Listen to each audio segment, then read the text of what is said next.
Hello people! How are you guys? So it's been a while na hindi tayo nakapag-upload. So time check muna tayo. It's 4:30 in the afternoon. It's October 23, 2023. O, diba? So yun nga, tagal ko na rin din nag-upload. Pero may mga ano naman ako, short clips na na-upload pa minsan-minsan. So ayun, wala kasi akong naiisip na tamang content. So by the way nga pala, ako ay papunta sa FI ngayon to check something at saka tumambay na rin. One of the reason talaga ay tumambay.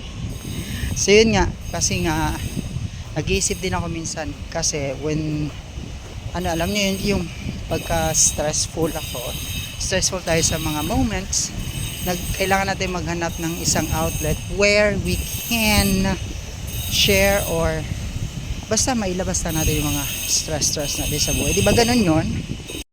And also, just to give you a quick update sa temperatura ngayon dito sa Qatar, dito sa Middle East. So, it's almost winter kasi